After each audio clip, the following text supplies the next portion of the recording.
what we should be doing for diet when you have received your stoma, and to get some better indications, and then also to learn a little bit and to share a little bit. But before we get started, I'd like to invite Mr. Ilil up. He is the co-founder and president of the Ostomy Association of Singapore, as well as a member of the SPAN network. A co-chair of the Sing Health Patient Advocacy Network, has leadership roles in the colorectal support groups at SGH and CGH, as well as is working with the Singapore Cancer Society. So first, let us welcome Ilio. So we can applaud here, and then those in the chat, you can put your hands together there as well. Thanks, Alex. First of all, I want to say how wonderful it is to be able to have in-person events again. And really, really nice to see everyone here. And those of you who are joining us online, thanks for logging in. Yeah, so Alex asked what you had for breakfast. We want to make this an interactive session, so please just feel free to key in whatever you want to in the chat. And the participants who are here, I mean, you can just talk to time. But I just want to say that OAS, Ostomy Association of Singapore, is very pleased to host this. And we are very happy that Coloplast is holding such meaningful events, right? Food is very close to our hearts and stomachs, of course, right? As you can see from my size, I'm a foodie. I love to eat. And there's no reason why, after having an ostomy, they should give up on enjoying food, right? I've had my ostomy for 11 years now, and I enjoy my dum biryanis, my mee rebus, my tu hong kiam chai, So these are all, Singapore is a food heaven. So many things to eat, and you can enjoy all this. But the only thing is, as we get older, we need to look after our health as well, right? So yes, treat yourself to all these things, but watch your health as well. And that's why we have a very interesting program today. We have a dietitian to tell us how we can eat well, eat healthy, and cooking demo as well, right? So yeah, so I won't hold you up too long. Thanks again for coming, and for those who join online, thanks for logging on. Sit back, relax, and just enjoy the session today, right? Thanks. Thank you, Ilio, for the welcome, and looking forward to today. I think it'll be quite informative and educational, and hopefully, quite interactive, even for those that are joining online. So our first speaker will be Ms. Wong Hui Xin. She is the founder and Principal Dietitian of Healthier You, and attained her Bachelor of Science in Dietetics from University Putra, Malaysia in 2010. Some of you maybe, if you have joined us a few years ago, will recognize her, as well as we have partnered with her before, as she provided some great insights the last time that she presented for us. She has 12 years of experience working in clinical setting with numerous hospitals, and what she will be talking about today is eating well after ostomy surgery. So the what and what not to eat in their daily routine to get the right nutrition that you need after your ostomate, as well as at the end there will be a short quiz. So pay attention, and we'll be passing out some mooncake prizes to the winners. So be ready for that at the end. And of course, in the chat, for those online, there's a Q&A section. If anything comes up, just put your questions in there, and we will answer those after the session. Of course, those here, once we get to that time, you can just raise your hand and raise up the questions and stuff like that. So without any further ado, Ms. Hui Xin, thank you. Thank you, Alex. Yeah, thank you, Coloplast, and also OAS, actually, for inviting me to share about today's topic, eating well after ostomy surgery. Yeah, so I think just now Alex was asking, do you have your breakfast? Because later on we will talk about food. I don't want you to feel hungry, although we have a sample of some baked cheese, chicken rice later on. Yeah, so okay, everyone, today is also Lantern Festival. For those who are celebrating, Happy Lantern Festival. And we are giving out 2 boxes of mooncakes. Pay attention, and you will be actually given chance actually to answer the quiz and also get away the mooncakes as well. All right, so Alex actually has introduced me, and yes, I have been actually in this dietetic industry for more than 12 years. And previously, I was also working in SGH, and yeah, I moved on to a private hospital, Maui Novena, and I also started my own actually company called Healthier You, because I want to support my clients actually to achieve better nutrition. So today's talk, we will be looking into what are the types of ostomies, because I think each of you might have a different types of the ostomies. Later on, we will talk about the types of it, and also we will be looking into the anatomy of the colon, because the stomach side actually affects our stomach output. Yeah, some find that, how come my stomach output is like more watery? Because given that, yes, you have colostomy, but depending on which part of a colon and the stomach is created, so that actually affects. And sometimes it's actually quite normal for people who have actually certain colostomy actually to have a more watery stools. Yeah, so you need to actually know about that. And also, what are the nutritional goals actually for those who actually have a stomach bag? And at the end of it, we have also a few actually questions to run through, and then as a summary of the talk, so that I know you will be paying actually attention, so that you can actually have actually some stationaries, and we have actually handphone holder as well as the small prizes for all of you here. Okay, so yep, and I'm sure all of you have a handphone. Later on, we'll be using Slido.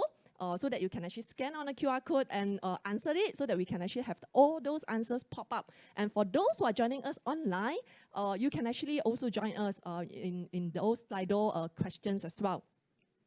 So there are 3 types of ostomies.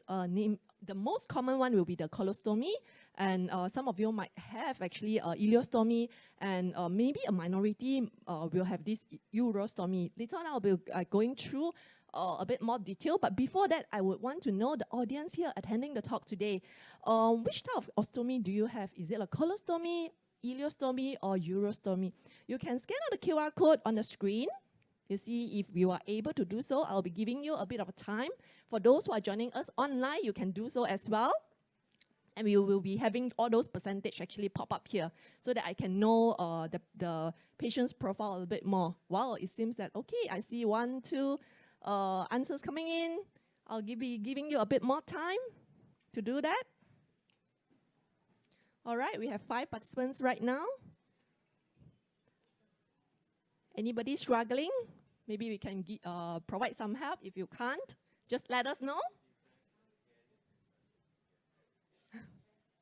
All right, okay, I think, yes, I think more than 80% of you here actually has this colostomy done, and about probably 20% having this ileostomy, and none actually undergo the urostomy. Okay, thank you so much for that. Yep, so since I think most of you, like 80% of you actually having this colostomy, but do you know which actually type of colostomy are you having? Is it the ascending colostomy, the descending one, or the transverse colostomy?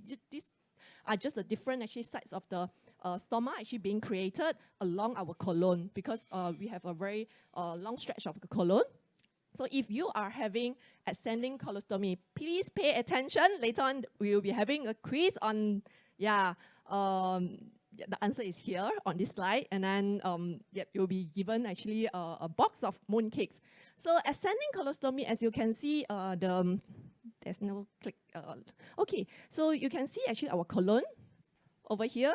So after going through our small intestine, the food actually will go to the ascending colon first. And if, let's say, you have this ascending colostomy on the right of your abdomen, the stool is more liquid usually, because all the water is not being absorbed yet. Usually the functions of a colon is actually to absorb the water. So the stool is usually more liquid and contains some of the digestive enzymes that irritate the skin. And some of you might find that actually the stomach would be like inflamed and all this. It might be due to the digestive enzymes in it. And after that, actually the food goes through the transverse colon over here. So there's this transverse colostomy. This surgery may have 1 or 2 openings in the upper abdomen. or even like at the middle or the right side of it. And the stool tends to be a bit more liquid to semi-form because part of the water actually has been absorbed. And lastly, if let's say you have actually this descending colostomy where most of the waters actually has been absorbed, so usually on the left, actually lower abdomen, and it produces stool that's actually more on a semi-form or semi-solid kind because it has actually passed through the ascending and also the transverse colon. All right? Yep. Remember? So next will be, this will be open to the floor here first for the first questions. And please raise your hand if you know the answer. I'll be actually showing you this question here. All right, so as you have learned 3 types of colostomy, which colostomy has actually more watery stool? Who can? Yes, ascending colostomy. All right. Yes, she is correct. And where's our mooncake? Are we giving it here or later? All right, so may I know your name, how to address you? I'm Nancy, I'm the caregiver. Ah, thank you, Nancy, all right, thank you so much. Yes, so next, of course, we also have a lot of small prizes later on at the end of the talk as well. Okay, I think you learned something. If let's say the colostomy is at the ascending colon, usually it will be more watery because the water has not been absorbed yet by the body. So I think about 20% of the participants having this ileostomy, because it's actually at the end of the small intestine before going into the large intestine. Usually these also will produce actually more watery kind of stools. Besides that, clients or patients actually with this ileostomy are also more prone to dehydration as well. And they are also at risk of vitamin B12 deficiency because our ileum, which is the last part of the small intestine, it is actually, the function is to reabsorb the vitamin B12. If we have actually a stoma created there, the reabsorb functions is not that well, and that would actually increases the risk of B12 deficiency. So if you have these, try to actually have a regular check on your vitamin B12 levels in the body. And if let's say you are deficient, you might need to be on supplementations. All right, and the diet advice for people with colostomy and ileostomy will be quite similar. And we don't have actually anyone attending here that put in the answer as urostomy. But for your information, what is this urostomy? This is actually part of your intestine is being cut out and joined to the ureters. Usually we have our bladder, the ureters, to pass off the urine. But if the bladder and the ureter is not functioning well, then they will be joined actually together with the colon, and that actually to drain our urine. And people with this urostomy usually need to drink a bit more water, 2 to 3 liters per day, because you are passing more urine as well. And some of the drinks, like caffeinated drinks, your favorite coffee and tea, as well as alcohol, it tends to have a diuretic effect as well. Yeah, so that tends to actually increase the urine output. So do take them in moderation. Okay. All right, and of course, I think sometimes people, they are on actually this ileostomy or colostomy for temporary, but some actually like what previous speaker has actually shared, and then he has this actually for 12 years, right, or 13 years, yeah, 11 years, oh, sorry. Okay, yeah, so of course, you might be offered actually this surgery due to malignancy or certain intestine diseases like Crohn's disease, ulcerative colitis, or in fact even diverticulitis. Or you may actually have a trauma actually at your abdominal area affecting your colons or some of your intestines. And after certain period, some people can actually go on this closure of the ileostomy or the colostomy because the stoma is not needed. So really depending on what is your medical condition. All right, I just want to actually also know, how long have you been living with your stoma bag? Is it like really recently, less than a week, or within like a month, 1 to 4 weeks, and then 2 to 6 months, or more than 6 months? Can help me to scan the QR code and then put in your answer as well. For those who are joining us online, yes, you can also scan the QR code and put in your response. Thank you. I'll give you a bit of time for that. Wow, I think most of the audience here have been living with the stoma for more than 6 months. Yeah, 80% of it. So 2 to 6 months, about like 17% right now. Oh, getting lesser. Okay. All right, so thank you so much actually for your response. So then I will probably talk about to prevent actually certain maybe the gassiness and also the odors and all this because if let's say you have the stoma actually for the first few weeks, usually you'll be going on a low residue diet if you still remember. Yeah, but of course the nutritional goals actually for the ostomates will be to optimize their nutritional status post-surgery and also as well as actually to make sure that they are living actually well with the stoma bag as well. Okay, and next would be really to maintain the, sorry, I have a bit of difficulty, maybe the crew at the back can help me to click. Okay, thanks. So to achieve this fluid and electrolyte balance, and next will be to minimize the symptoms of malabsorption, obviously also to prevent gas, the odors, or a blockage actually of our stomach.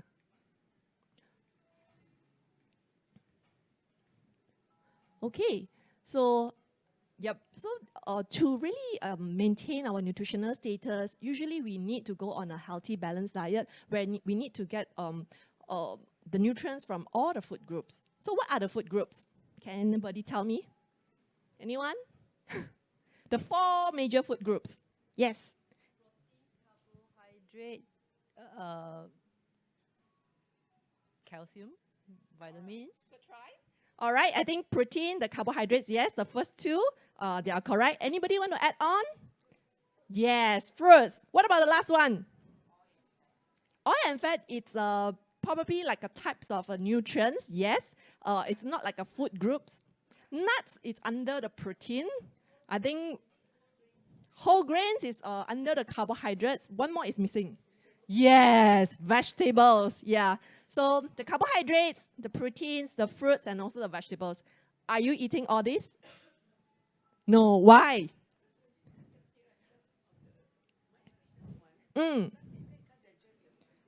I see. All right. Later, I'll let you know how do you modify that and you are still getting the nutrient from the vegetables because we still need actually some of the antioxidants. Obviously, we want to minimize the fiber if possible to reduce the maybe the blockage and all this that you might actually afraid of, right? So, but there are ways that we can actually make your diet actually more balanced. All right. Okay. And yeah, we need to ensure that it's high in energy. Where do we get the energy from? Just now, the fats, yes, the protein, the carbs. These are the 3 major nutrients that give us the energy, and the vitamins and the electrolytes that our body needs as well. So also by having your meals at a regular time, it sort of actually makes you feel better. Sometimes if you do have a large meal at a time, and then you might feel like not so comfortable. Yeah, so do have actually regular meals if possible. And some of you might need to have like small frequent meals. You can't tolerate a large meals at a time. Who need to eat like 5-6 times in a day? All right. Very small meals only. I see. Are you losing weight? Okay, that's the concern. Sometimes when you are eating lesser and you are still keeping about 3 meals in a day, you might be actually not getting so much of the energy, and that can actually lead to weight loss. Yeah. So we also need to actually ensure that yeah, our weight maybe maintain at a healthy range lah. So not losing too much until you are getting very, very thin. Okay. That's why these oral nutritional supplements actually comes in if let's say you have poor appetite. What are the products in the market that, or maybe you have tried, or maybe you have been taking, or you have taken previously after the surgery? Any milk products? Yes, yeah, Ensure is one of it. It's very common where you can see from the advertisement. Any other? No? Just Ensure? All right, yeah, they have, besides the Ensure, people with diabetes, they have Glucina, they have all sorts like Fortisip, Isocal, sometimes ProSure, people with cancer, they are also going on it as well. So talk to either your doctor or the dietitians if you're unsure which products actually suits you. Okay? All right, so this is more on a revision on what are the actually diets that you have actually been progressing after the surgery. So right after the surgery, usually the surgeon only allows you to have some clear feeds. which is the water, maybe a bit of a juice, tea, and all this. And then after that, you will be move on to this full liquid diet where you are allowed some milk, those fluids, but not transparent kind, okay? So they are called full feeds, or the ensure is considered one of it as well. And maybe like 2 or 3 days later, you'll be allowed actually on some soft diet, but it's actually low in fiber, which is we call it a low residue soft diet. And slowly, after maybe 4 to 6 weeks, and then you are progressing into a regular diet. Yeah. Anybody else here still going on a low residue soft diet type? No? Okay, because I think most of you have been having the stoma for quite some time, yeah, more than 6 months. So you shouldn't be on the soft diet all the time, yeah. So you are eating the same as other people. It's just that certain foods might give you a bit of a problem. You need to recognize that. Later on, we'll go down the list and to let you know, oh, maybe now you do not know this kind of food actually gives the problems. And later on, you will be more aware. You can keep a food diary. And yeah, every individual is different. Even though 2 person who has maybe the same ascending colostomy, but they might react differently to different foods as well. Okay? All right, so okay, now will be the quiz actually for the online. Those who are joining us online, you can, yeah, really quickly type in your answer so that we know who will be the winner. Which of the following foods actually contain residue? This one, I have not talked about it, but maybe you already have some knowledge. Is it the fiber from the whole grains? Is it the fiber from the fruits and the vegetables? Is it the tough meat that contain this residue? Or all of the above? So all of you can participate. You can scan on the QR code. Later on, we'll click the next slide. Then we will have all the responses. But do we have any winner from online? If not, then we will be opening up to the ground floor here. Anybody type in? Any answer? Yeah? Okay, congratulations to David Law. Coloplast will be keeping in touch with you actually to deliver the mooncakes. Okay? All right. Yep. Not to worry. We have small prizes later on as well. Okay, so just now I think I heard someone say all of the above, right? Yes. So this is really the exact answer for this question. And I'm sure in the beginning you might be also avoiding some of these fibers, but are you still avoiding all the fibers from the fruits and the vegetables right now? I just want to check. Yeah? Mm-hmm. What are the foods that probably you are avoiding? Just to share. Those very like those chai sim, that kind of veggies, I still don't eat. Yeah. All right. Okay. Green vegetables. Okay. So what problem do you get usually after eating? Right. I tried spinach, I didn't know that it came out. Because mine is a small one, you see. So it came out. I said, it's not digested at all. I see. Vegetables. So you can take potato, you can take sweet potato, but I can't take the green vegetable because it's not, especially broccoli, so because it's hard. I can't take. All right. I see. All right. And when did you last try?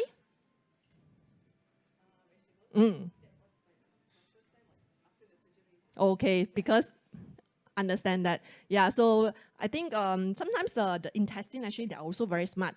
They will probably be adapting as well. And then, yeah, so different actually parts of the intestine have different functions, but they can actually adapt different functions.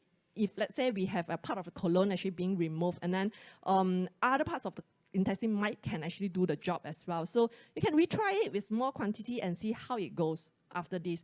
And obviously, you can actually try on those leafy one first, and then you can actually cook it into very soft, or maybe even cut it into small pieces and observe that. Yeah. So I think after 6 months, usually what we don't want is really the blockage. Yeah. I have seen people after the stoma creations for maybe many years down the road, and then they came into the hospital again because of blockage and all this. It could be some of the adhesions that form actually after the surgery that causing that. It's sort of like the medical term of it is called intestinal obstructions. Yeah. Then you might need to be a bit more careful on the fiber intake and all this. But if you are okay, you can slowly increase and see how is the tolerance.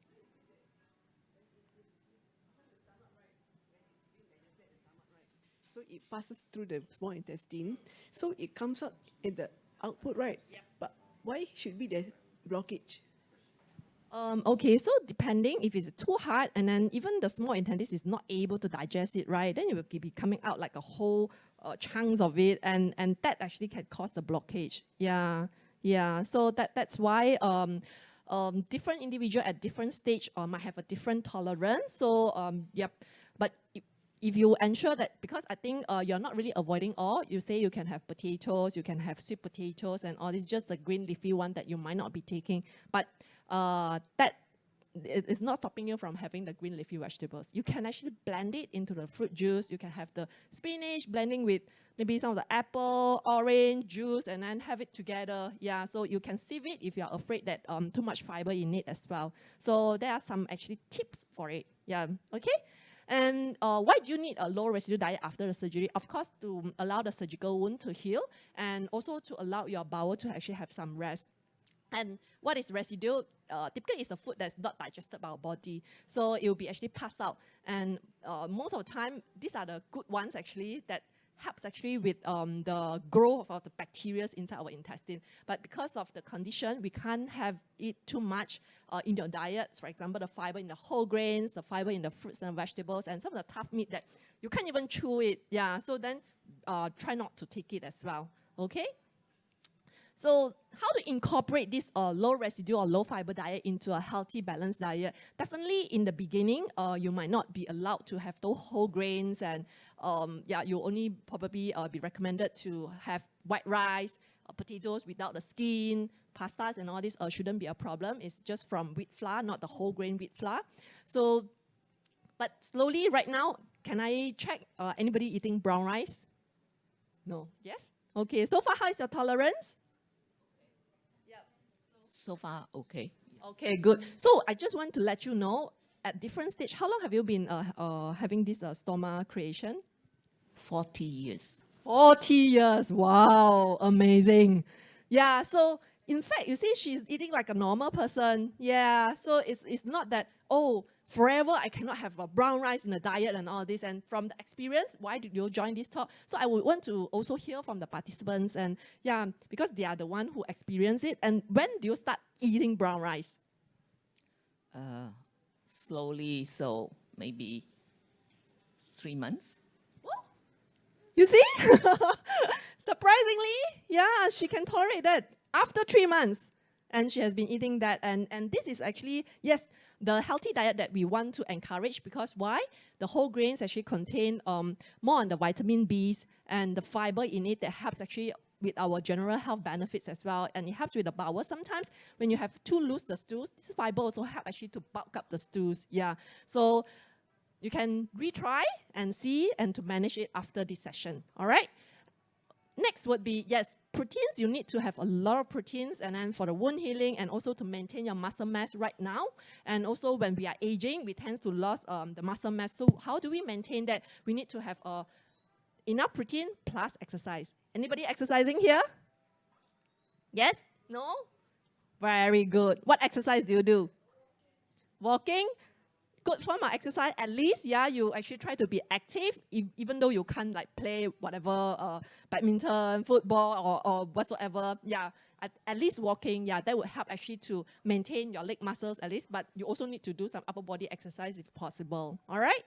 And lastly, actually, this is a healthy plate. So the fruits and the vegetables, of course, in the beginning, usually the first few weeks of after the surgery, you're not allowed to have fruits and vegetables at all, but juices are allowed. So you can actually have the strained fruits and vegetable juices. Then you get the vitamins, the minerals, and without the fiber in it. So this is how we actually can modify it. We are still eating a healthy, balanced diet. Not to say, oh, after surgery, I can't have vegetable, I can't have fruits at all. But we can actually have those strained juices, yep, to help us actually to get all the nutrients that our body needs. Okay, so yep, I think most of you probably might still actually go on the white bread, plain muffins, since, yeah, but of course there are participants that have started actually eating the whole grains and all this.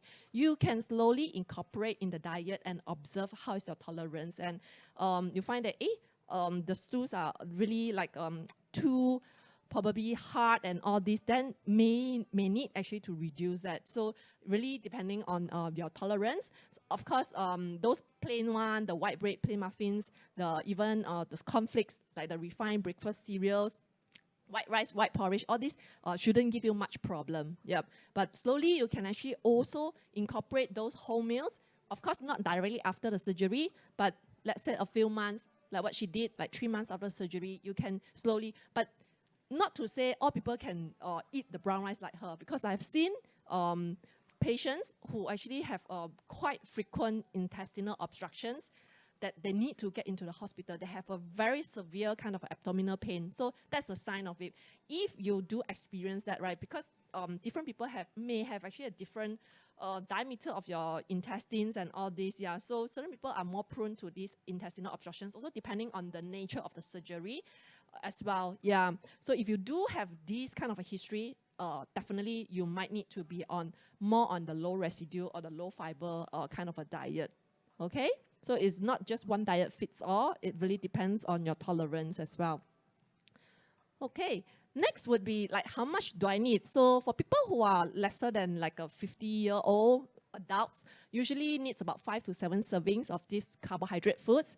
What is one serving? Half a bowl of rice, 2 slices of bread, or even like biscuits about 4 pieces. Noodles and all this will be similar, rice, half a bowl as well. Potato, 1 large is considered 1 serving. And if let's say you are taking thosai, will be about 2 small thosai. That would be considered actually 1 portions. So depending on your weight goal, I think most of you are quite ideal in terms of the weight here. Yeah, you don't need to restrict in order for you to lose weight. This would be recommended serving size. And for 51-year-old and above, usually you might need lesser because we probably have a lesser physical activity and our metabolic rate is slowing down as well. So that's why it's slightly lesser, like 4 to 6 servings as recommended. Of course, if you do not know how much do you need, approach the dietitian. So there are dietitians in the hospitals, and yeah, you can actually seek the advice from. Okay? Protein. So what we want actually is really to maintain the muscle mass. And where do we get the protein from? What are the protein sources that you are probably taking? Any? Protein? Yeah. Fish. Fish? Yeah, good. Nuts also, so you can tolerate nuts. That's very good. So you see, nuts is also high fiber, right? Again? Ensure. Also, you are taking Ensure right now as well. Yes, Ensure is a high protein actually, also and high energy milk. What about Sir here? Nothing. Huh? Nothing? Impossible. You look good. So yeah, it could be some meat, maybe the pork, your favorite pork and all this. Yes. So chicken, beef. So these are actually our protein sources. Even eggs. If you are vegetarian, tofu, tau kwa again comes in. If you do take dairy products, cheese, milk, plain yogurt. So today we have a cooking demo using cheese, right? Of course, not everybody can tolerate cheese. Who cannot tolerate dairy products? Cannot. Ah, I see. You have diarrhea after having it, usually? I see. Ah, okay. So what are the alternatives if you don't take milk? How to take care of your calcium intake then? Oh, okay. Understand. What about tofu, tau kwa and all this?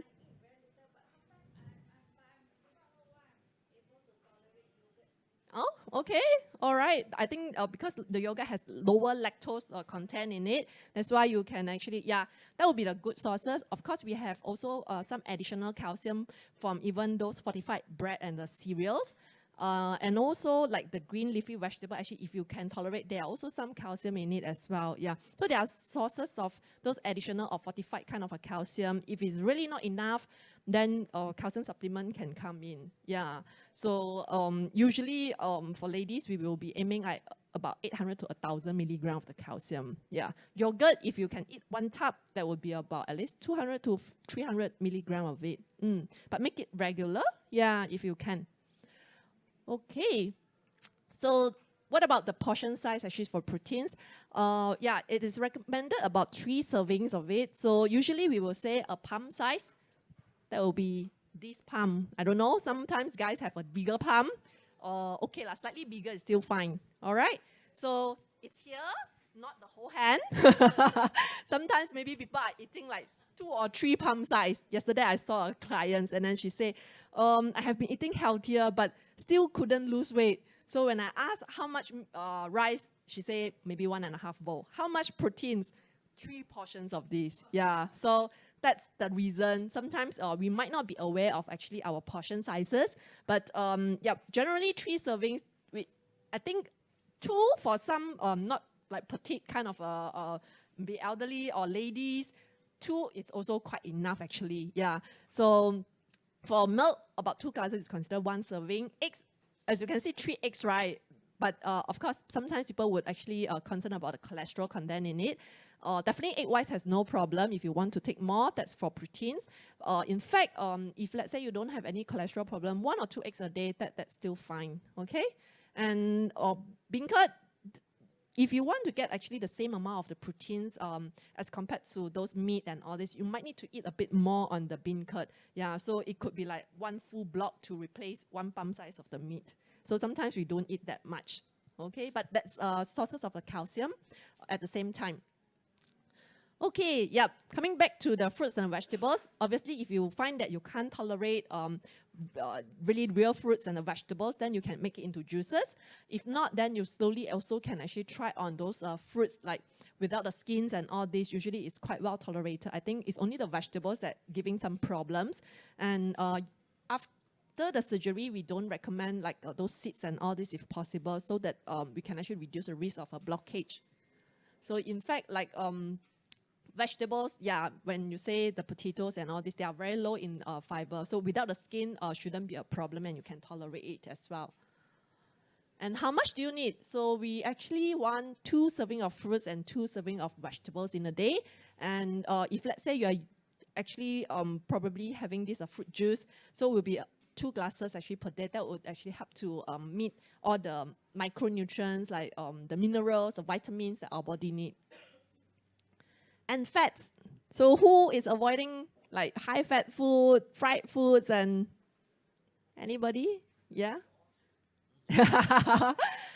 We should avoid those bad fats we consider as like trans fat or saturated fats. But if let's say you have issues with weight and you are very thin, it's okay to go on a bit more fat, but the good ones. So from this session, you'll be probably having some knowledge on what are the good and what are the bad actually fats. So this is the richest source of energy. That's why sometimes people say, oh, I eat very little, but I gain weight. So probably the diet is high in fat as well. So it helps you to regain weight loss if you do lose weight, and also to prevent the further weight loss, and also to prevent muscle loss. Because why? Once we are not eating enough, and then our body will also tap on the muscles actually for the energy. Because if we don't have enough sugars in the body, then next will be not just the fat, they tap on the fat storage, but also the protein, which is the muscles. Yeah. And you can simply actually increase the energy intake by adding a bit more fats. So I have seen a client, not with the stomach bag, but because of a diabetes, cutting off all the carbohydrates and then lost weight. It's already very thin and then lost weight. Actually, we tried like really adding like 2 tablespoons of the oil per meal for her, and then in order for her to gain weight. And it only works after a few months. So it's so easy to lose weight, but it's so hard to actually gain all the weight back. Yeah. So what are the good ones? Is under this unsaturated fats, what we call it. Of course, you have heard olive oil is very good for the heart health and all this. So canola oil, corn oil, peanut oil, safflower, sesame, sunflower oil, all these are good. Of course, we don't want too much of the animal fats. Sometimes you might say, oh, what about the skin of the chicken, like the fried chicken? So nice, right? Occasionally, if you do want, so everything moderation. Of course, if you can cut it off and you don't enjoy it, that's fine. But sometimes, like people, even myself, yes, I do go on like KFC sometimes. So it's really the frequency. And butter as compared to those olive spread and all this. So obviously olive spread actually has more on these unsaturated fats. That helps actually to reduce the cholesterol, to help with our heart health. And coconut oil, coconut milk still, these are the sources that actually high in saturated fats. And saturated fats, it doesn't has cholesterol, but it will increase the cholesterol in the body because our liver is the one who produces the cholesterol, and the type of the fats in the diet actually affects the rate of this producing of the cholesterol. So we don't encourage that. In fact, tropical oil like palm oil, which you can see the biscuits at the back, the ingredients, right? Almost all they are using palm oil because it's the cheapest oil. Yeah. So when you really want to eat healthy, you might need to actually look into the packaging and see what are the ingredients in it. Of course, there are also some healthier versions where you can see safflower oil as part of the ingredients. So ghee is also from animal sources. That's why we are not recommending so much of it. And definitely after the few weeks of the surgery, when you go on a low residue diet, you can actually slowly progress to the regular diet, which you are supposedly taking right now. Okay, and next would be actually on this fluid and electrolyte balance. How much water do you think, do you take in a day? Do you measure? Or how many bottles? Any idea? 2 liters? All right, that's actually a good amount. So at least 8 to 10 glasses, which is about 2 to 2.5 liters of the fluids per day. Later on, we will talk about a bit on actually the signs of dehydration as well. Then you will notice whether you are taking enough or not. Sometimes some people with actually probably heavier, they need actually this more than maybe 10 glasses sometimes. Yeah, really depending on the individual size and all this. So you need to adjust it. And if you do have any heart problem and also the kidney issues where the doctor say you can't drink so much, then you might need to reduce it, because drinking too much, it also can cause a problem like edema, where you have swollen legs and all this. Yep. So because when the heart is weak, it cannot pump actually the blood to the kidney to excrete the extra water, then you need to actually restrict that. Okay. So these are actually some of the signs of mild to moderate dehydration, when sometimes you feel very tired, sleepy, and you have a headache. Of course, it can also due to other factors as well. But I think more obviously, you can actually notice or maybe take note of your urine color. If it's like very yellowish, and definitely you are quite dehydrated. Yeah, so it should be a pale yellow color of the urine if possible. Okay, and of course thirst, but some elderly, they might not have a very good actually thirst sensation, and they don't feel thirsty until they are very, very dehydrated. All right. And yeah, you have a dry mouth and all this. These are also the signs of it. So how do we also manage and make sure that our electrolytes are in balance? That's why we have this healthy balanced diet, where you need to take all the food groups in order to get all the nutrients that we need. So we need minerals like potassium, sodium, magnesium for the optimal functions. And sometimes if you have too watery stools and all this, you are losing actually quite a lot of all these electrolytes. And I don't know whether you did you or have you actually been prescribed with those oral rehydration solutions in the past, or are you still need it? Do you still need it right now? Sometimes. How do you know you need it? Oh dear, what happened? Is it like too much of the...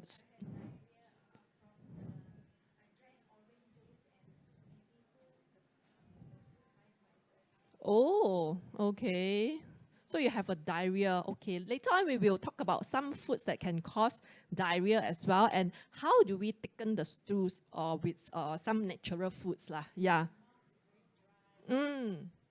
Okay, so she's experiencing, yeah, what we are talking about. Yes, yes,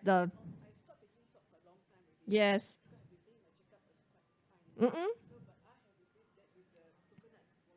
All right, yep. Okay, how much are you drinking? 1 cup. I think it's fine. It's still like part of your fruits.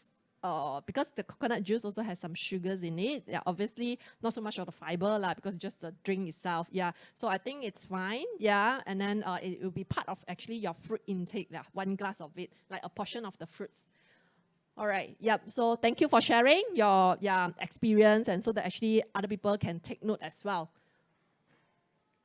Lastly, we'll be actually on to minimize the malabsorption. A lot of times, I don't know whether any of you experience constipation, as in you don't see like stools coming out. That's also very worried. Anybody? Usually, maybe stools not coming out, it'll be like obstructions. But so more on the diarrhea problem, usually. And how do you, just now she shared about like she took the oranges and yeah, she thinks that that's causing the diarrhea problem. So any other experience? What kind of foods that you probably take that cause the diarrhea, or probably the stools are loose or looser as compared to a normal one? Sweet stuff because that watery stool, right? Yes. So sweet and also even like spicy foods and all this can cause diarrhea as well. So we will be going through the list of it. Yeah. But before that, I would want you to scan on the QR code and tell me what are the foods that you can't tolerate.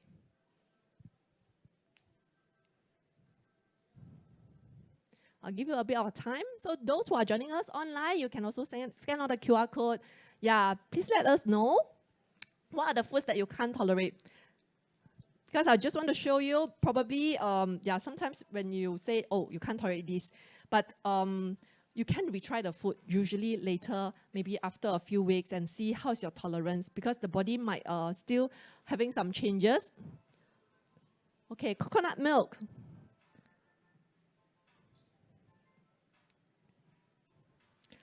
Not sure, or you can type in also what are the problems that you face after eating these kind of foods. Berries?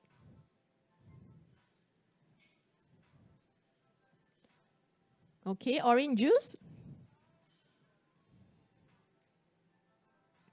Any other, or you can eat all the food, then that will be good for you. So since, you have the stoma for 40 years, I would want to check any foods that you can't tolerate right now. Vinegar, usually when we have shark fins, people will have some vinegar, but 我不可以吃醋. I cannot. I see. Interesting. Vinegar. All right. So what do you experience after eating that shark fin soup with vinegar? I will feel bloated, and then the diarrhea will come on. Okay. All right. Thank you for sharing. Anybody have a similar kind of experience? Vinegar? It's first time I'm hearing from the patients as well. Yeah. So you know yourself the best, because you experience those symptoms really after eating the food, and try to lock down and avoid that. Obviously, like I say, maybe at one point you can't tolerate, but you can retry if you are brave enough and see, you could actually maybe tolerate better later. Okay, too much coffee. Coffee actually can cause, in fact, those caffeinated drinks, alcohol, this can also cause diarrhea. Too spicy foods as well. Yes, it will increase the stool output. So cranberry, nice. All right. Okay, thank you for sharing. So these are the common foods that can actually cause diarrhea for some people, including alcohol, in fact, like apricot, the fresh apricot, beans or legumes for some people. But if you can take, you can continue that. Oat bran, because these are all the higher fiber actually foods. Broccoli, Brussels sprouts, cabbage. Besides diarrhea, it also can cause bloatedness for certain people. Even I don't have stoma, but I feel very bloated after eating, especially cabbage. Yeah, so that's my killer. I don't know why. So broccoli I can actually, but not cabbage, not too much of cabbage. Caffeinated drinks, I think previously people shared about coffee. In fact, tea also, but tea actually has a lower caffeine intake. Maybe the effect is not that much. Corn, fruit juices, like what she said, orange juice that she told, prune juice. Sometimes all these are good for the constipation, right? So it can actually cause diarrhea for people with the stoma bag. And definitely the high fat, high sugar foods, these are actually causing the diarrhea problem as well. So in fact, those who are lactose intolerant, milk products also can cause diarrhea. Licorice, peaches, there are certain stone fruits, spicy foods again, sugary fruits. Okay, so in fact, sometimes you say low sugar food, right? But they are adding it with the artificial sweetener or some alcohol. It's not alcohol. It's more like this mannitol, sorbitol. All these are artificial sweetener that can cause diarrhea. Yeah, so not necessarily those low sugar drinks or maybe like low sugar, Ribena and all this, it tastes still sweet because they use this artificial sweetener to give you the sweet taste. It's not the actual sugars, but they can cause diarrhea still. Tomatoes, whole grain products and green leafy vegetables and all this. So what are the foods that can help you to thicken the stools if, let's say, you might have the ascending colostomy and it always so watery? And what can you do? You can try on the applesauce, banana, white bread. In fact, cheese also can help. Marshmallow, I don't know whether you like it, but the kids like it. In fact, noodles, rice noodles, they are helping as well. Yeah. So pasta, peanut butter, the creamy one, even pretzels, saltines, potatoes, no skin, white rice. Yeah, because that tends to actually thicken up the stool. Like they are a bit more sticky. Yeah, and then sago, if you do have like sago in maybe your desserts, tapioca. These are the foods that can help actually to thicken the stew. The gassiness, I'm sure all of you know when I think the stomach bag could actually just like bulge out and yeah. So not sure, are there the foods that similar actually foods that you can see from the list here that cause the gassiness in yourself?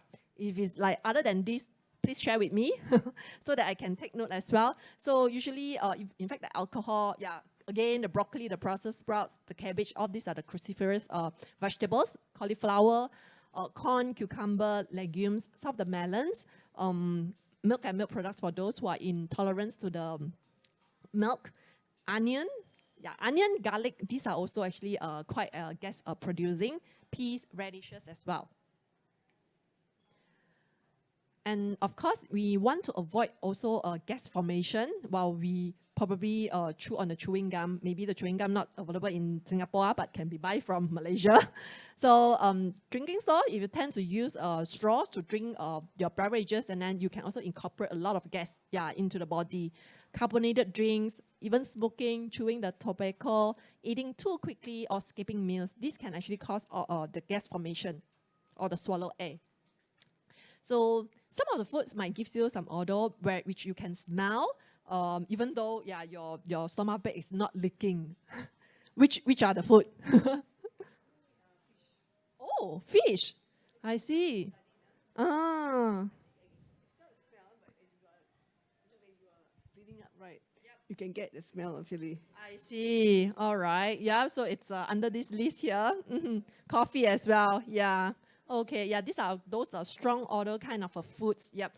Which I don't know, if you're okay with it, you can still take. Yeah. You no need to avoid it if you enjoy taking that. All right. So, but asparagus, beans, the beer, the cabbage, the cheese, coffee, eggs, yeah, fish, as well as the onions actually can give you some smell. All right.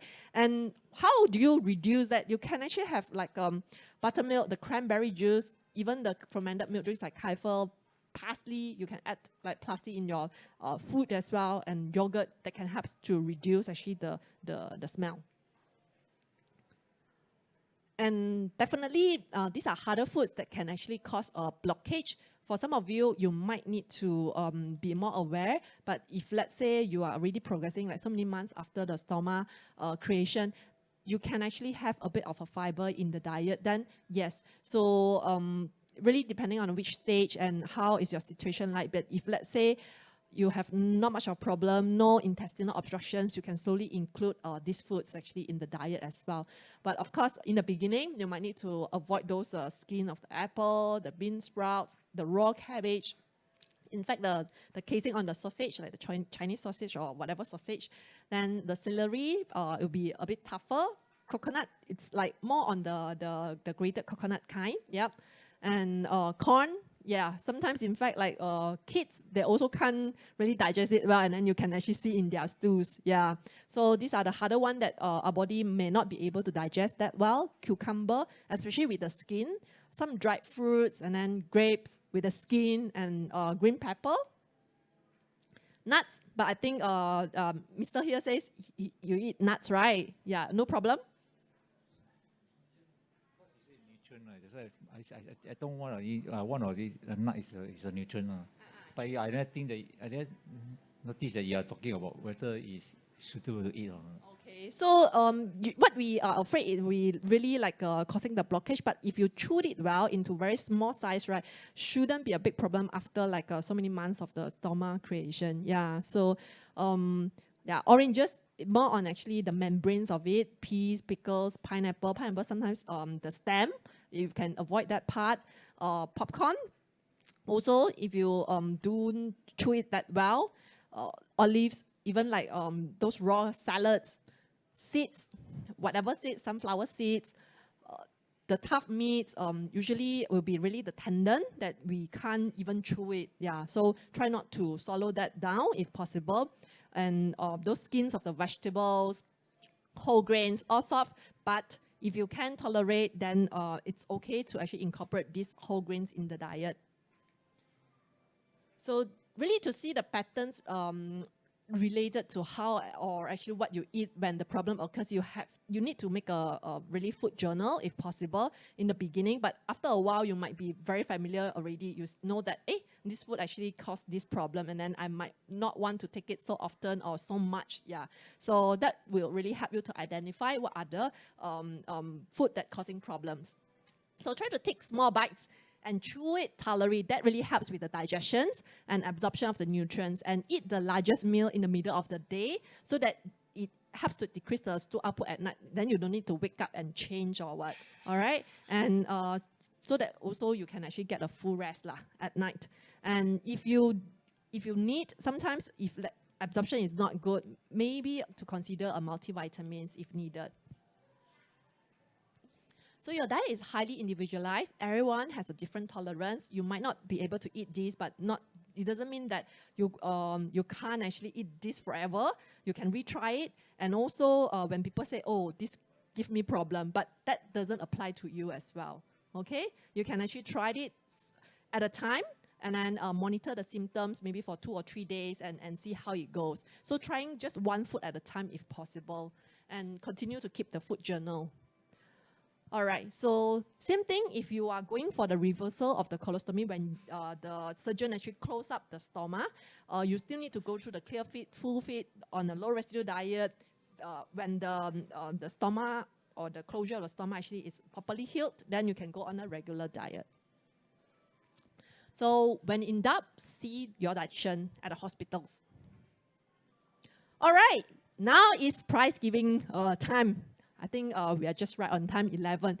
Okay, I will just take and I give out. Whoever, you can answer. Okay, thank you. So just fill in the blank. You need to optimize nutrition status post-surgery for, again? Smooth. I think it's okay, but I think the exact answer.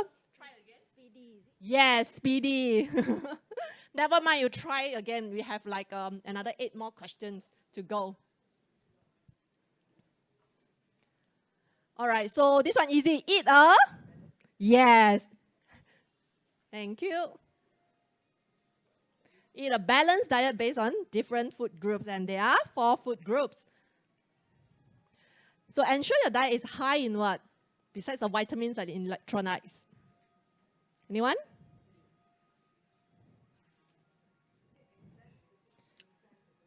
No. Not enzymes. It's very easy. It's actually the 3 major nutrients that gives us the energy. Where do we get our energy from? Do we have the online one answering? Protein? One, but not the other. Yes. What about the E? Who is this? Electrolytes in protein. Not electrolytes. Energy, yes. So energy and protein, yeah. Thank you. So have your meals at, yes, correct, regular timing. So help me to see whether the online one. Okay, the online one, you have to be very fast, and then, yeah, okay. And so practice what? Start with S and F, and then meals if you are unable to tolerate large portion of foods. Okay, Small frequent meals. All right, thank you. So you may incorporate, just now we talked about ensure, what is that? If appetite is poor. Oral what? This one only dietitians usually use this term. So I'm not too sure whether you realize it. What supplement? The N? Yeah? Anybody? Yes? Nutritional supplements. Yes. So you can incorporate oral nutritional supplements if you don't have a very good appetite. Do we have? Oh, okay, good. Is it the last question? Do we have some more? Okay. Yeah, so after the surgery, usually you need to incorporate this low diet into your healthy, balanced diet. Yes. Yeah, okay. Ensure adequate. Yes, fluid intake.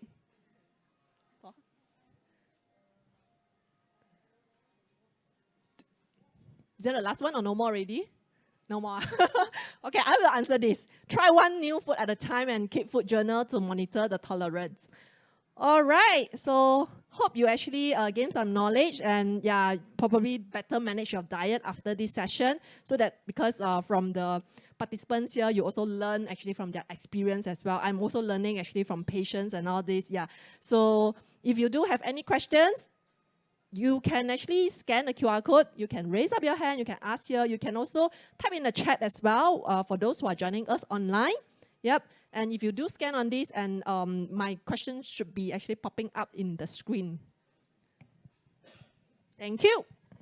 Great. Thank you very much, Hui Xin. Let's give her a hand here. I think a lot of very practical tips and stuff like that, especially on the the things to kind of avoid and the things to add to if you're in one way or the other. And I think a great point is that your body is always changing. It's the same with your stoma. You need to continually monitor. And I think taking smaller variables. So as she said, kind of adding one thing to your routine gives you an idea of if your body can take or not take. So I think these are very tangible things that I think that you can do whether that you're 2 weeks after surgery or many years after surgery. So thank you for that. While we set up for the Q&A, we'll play a quick video for some nutrition stuff from our global side, and then we'll just set up and then we'll do the questions as well. So go ahead and start the video. I love going for a spa, swimming, yoga. I also love traveling with my husband. Yes, so we love going for self-drive holidays.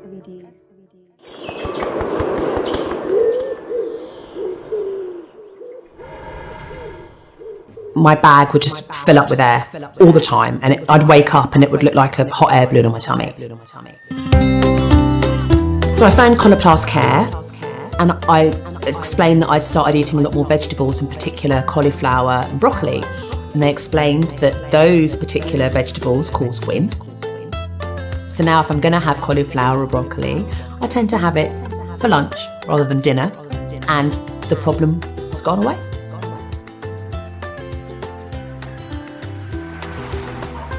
It's really been, a help for me to get back to cooking and enjoying, that culture and experiencing new things. And it really isn't about what I eat, it's more about the habits of my lifestyle.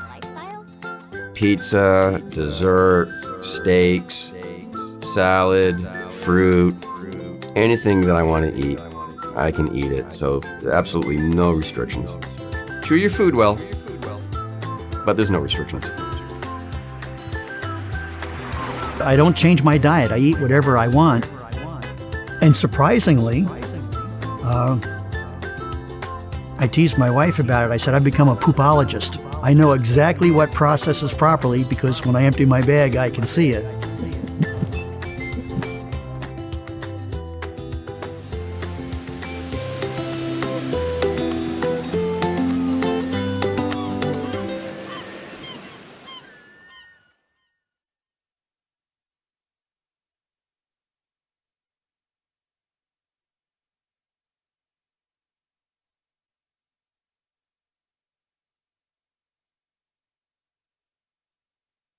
Okay, we can have Iris and Ilio come up, and Ilio will be monitoring the questions that you guys have and bringing them forward here. So there's the questions there, and then there were some in the chat, but hopefully they're mostly in here now. So Sure.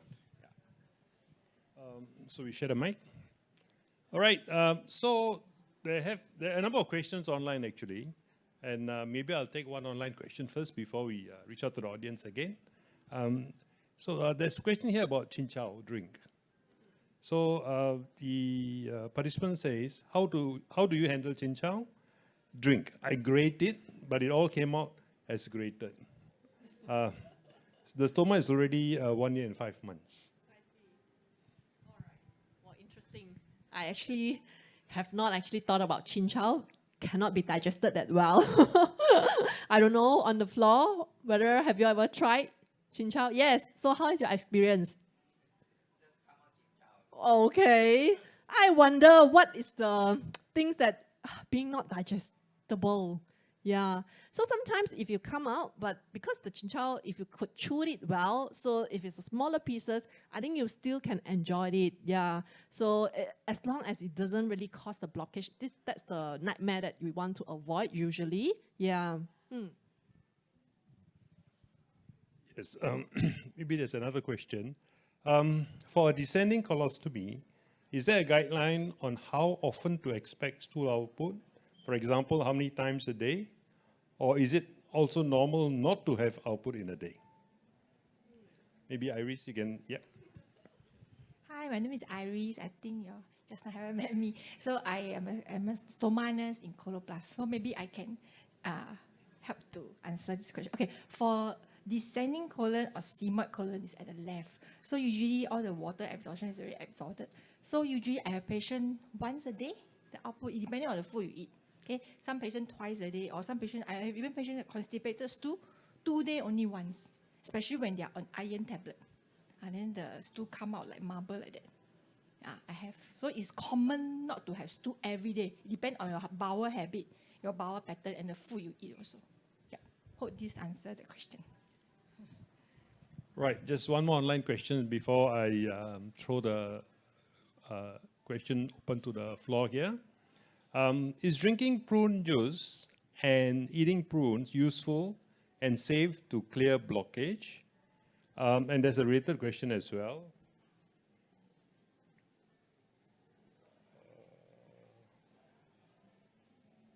Okay, I think that's it. The other question has already been answered. Cindy, you want to answer this? So I think we learned about the prune juice that actually causes like a diarrhea. So to alleviate the blockage, juices shouldn't be a problem lah. But the prunes and really depending, because it's high in fiber, depending on which stage are you at actually after the colostomy, and usually if it's like after a few months where you can actually get to eat some of the fruits and all this, right? So it should be okay. So I think the key point will be really chewing your food well, yeah, to actually prevent the blockage. Because a lot of times it's really we don't chew it well, and we swallow in a big pieces, and that doesn't get to be digested by our body that well, and it causes actually the blockage. Yeah, what do you think, Irene? Yeah, I definitely very agree with Xin. So I always tell my patient, take small food, especially the first 6 to 8 weeks when the stoma is very new. Okay, so you eat small frequent meal, so you are able to digest well, and then chew the food slowly. That means eat slowly. So if to prevent, like indigestion, sometimes blockage. Yeah. Right. Any questions from our friends here in the live audience? Yes.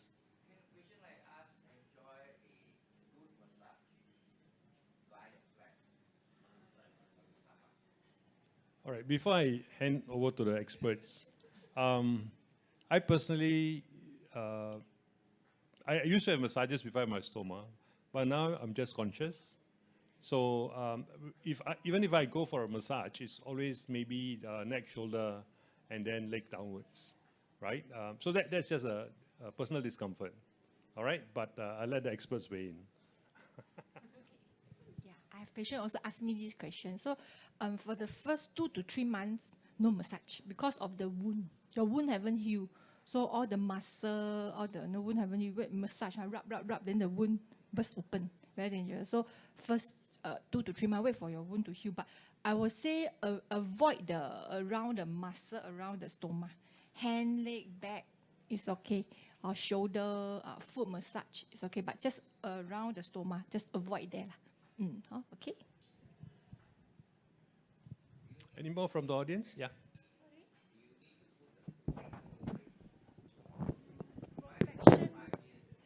Protection as in where? You can if you want. Yeah. So I think nowadays, right, we have this trend, many of us are going vegetarian for various reasons, some for religious reasons. And one of the questions that's posed by our online participant, Josephine, is if a patient is on a vegetarian diet, what are the recommended food for them to achieve a balanced diet? And I think it's a very important question.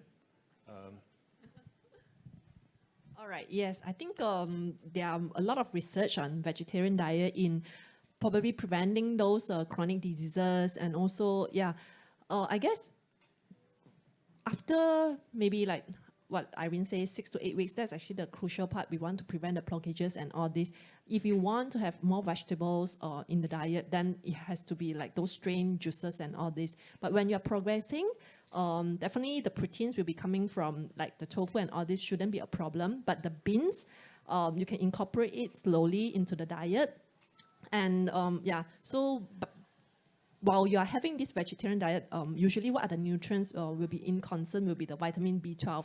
So if you are not a vegetarian, it might take about 10 or 12 years actually for the vitamin B12 in the body, the storage in the body actually to deplete. Yeah. So after that, you might actually need to be on certain supplementations for that.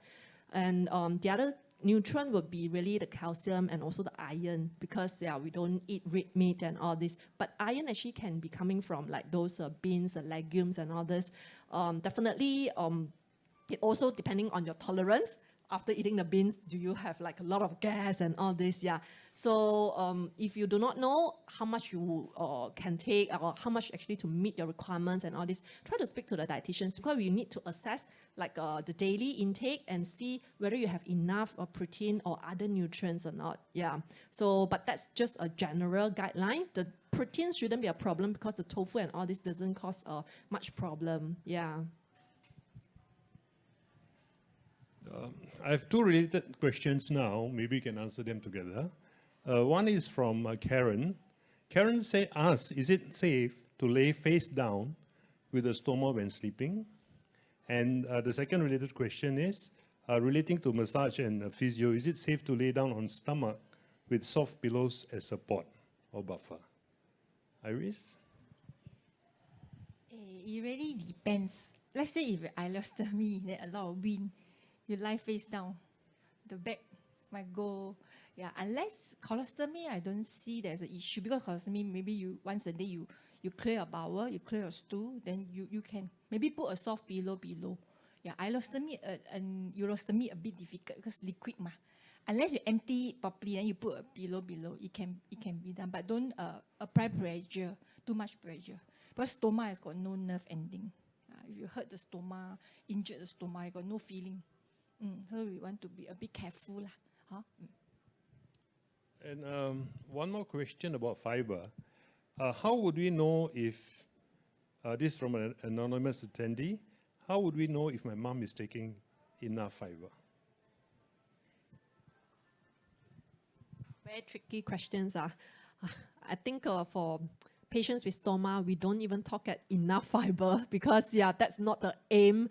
And I think the main aim would be really managing like the stoma output and to be as normal as expected for different types of the colostomy. Yeah. So the fiber intake is more on like how much you can tolerate. So that's the thing. I think I can't give you an answer as in how many grams. Of course, for normal people, we are aiming at about at least 30 to 35 grams per day, and then for health benefits. But for people actually with stomach bag, there isn't any even like recommendations as well. Yeah, so really depending on your tolerance, if you could tolerate like whole grains and all this, having a bit more fiber in the diet, yeah, that would be good. If you can't, and then with the issues of those very frequent intestinal obstructions and all this, there's no way we can achieve that kind of a high fiber intake.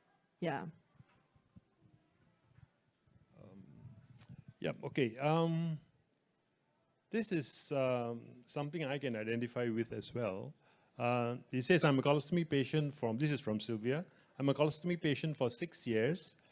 My diet so far is good. My question is, can I still face blockage? Iris, you want to try this? Well, usually a more seasoned stoma by right may not face blockage, but yes, I have patients.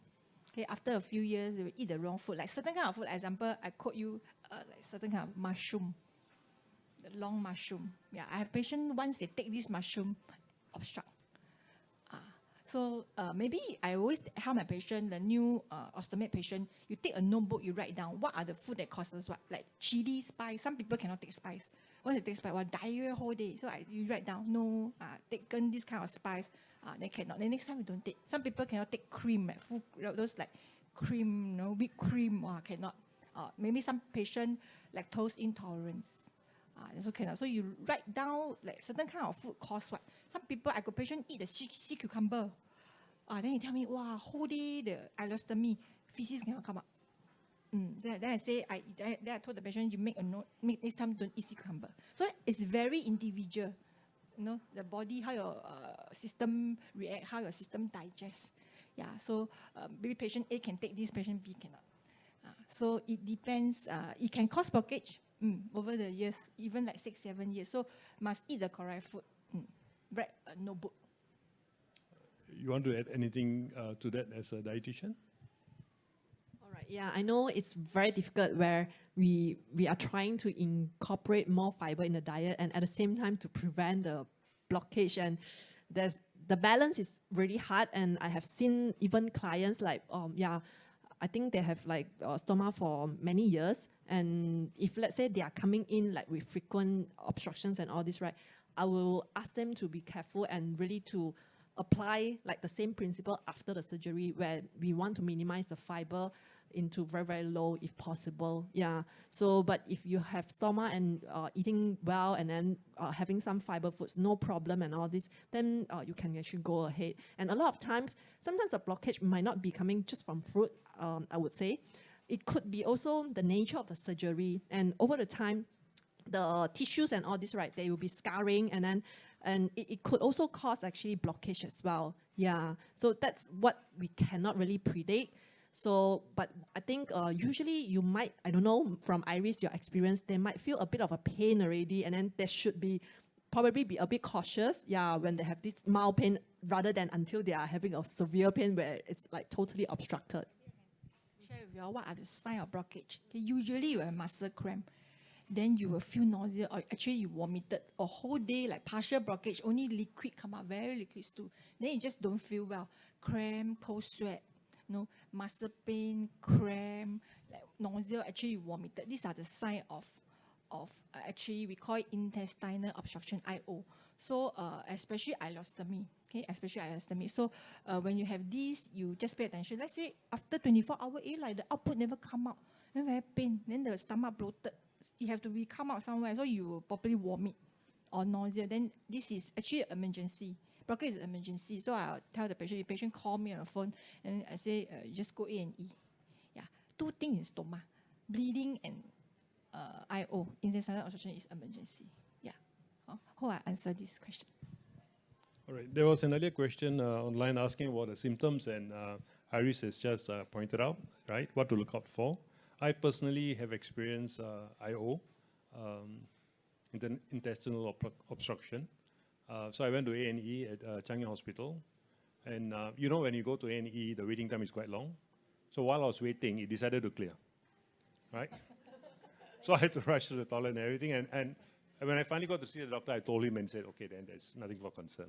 So I think what Iris shared earlier about the signs of blockage, I think you can pay attention.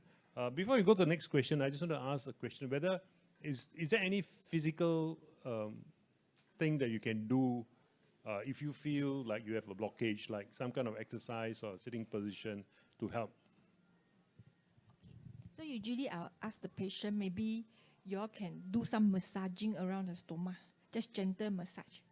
Yeah, maybe they will help. Maybe just indigestion is not obstruction, maybe indigestion. So you just massage.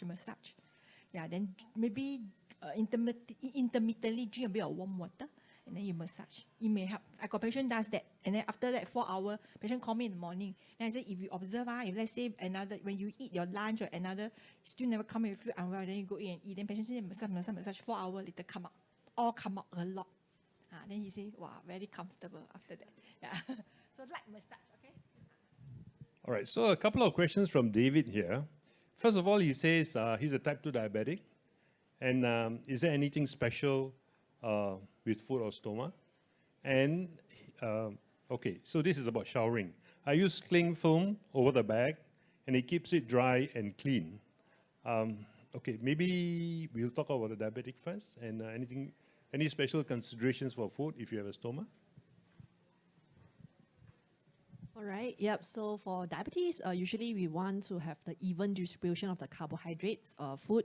And of course, the whole grains are good for the diabetics, but depending on your tolerance, if you can't, and then just make sure that the portions for carbohydrates are not too much so that the sugars will not shoot up too high. And if you can tolerate, try to incorporate some of the whole grains in. That could also stabilize the blood sugar as well. Okay, this question is very close to my heart because it involves exercise. I used to be very active before, I had to have my surgery and have a stoma. And it says, are there any exercises that needs to be avoided when you have a stoma bag? I worry about leaking. Iris? Okay, usually when the stoma is quite new, I'll tell the patient no exercise after 2 to 3 months. After all the wound heal, you adjusted because of the muscle. Usually, I'll advise to avoid contact sports. Example like rugby, ice hockey, soccer. Contact, because people might push you to the ground or the boots might kick you. Stomach got no nerve, so accidentally you might injure your stomach. Other than that, I got patient play tennis. But ask them to wear maybe a support belt or support binder before you do exercise. They go jogging. I got patient, like Ilyu can share. He go to desert. Yeah, then I got patient take part in marathon. Cycling, you can do, but just do some like adjustment, maybe wear a support belt or binder to support the muscle. And then for weightlifting, patient also ask me, can I go back to the gym? Maybe after 3 months. I say, provided you have like a personal instructor to guide you how much muscle, how much strength you take. If not, while you go and carry 10 kg, and next moment the stomach prolapse or hernia, then this will give rise to stomach complication. Or just go slow. So always start with like brisk walking first. Maybe after 1 month after surgery, you feel well. I always tell patients, go downstairs, go coffee shop, or you can go buy newspaper. You walk 15-30 minutes. Start with like mild walking, strolling. Then after that, when your wound heal, you feel well. You got the green light from your doctor. Okay, you can exercise.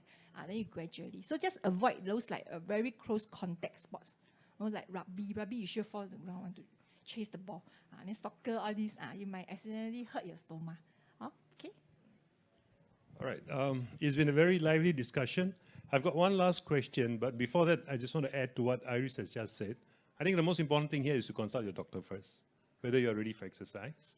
And if you want to do any gym work, please do so with a personal trainer. I did, some gym work for about a year or so before the pandemic. I only stopped because of the pandemic, and I had a personal trainer who was himself a colorectal cancer patient who had to live with the stoma.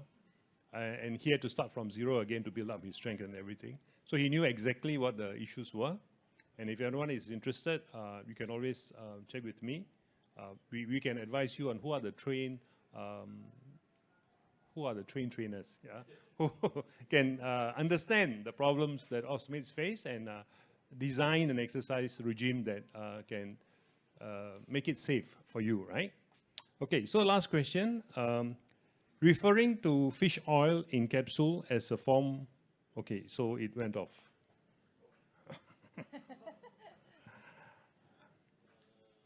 Okay, I know I can see it.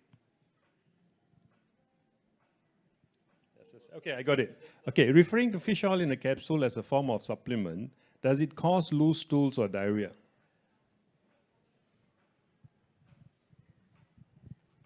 It shouldn't.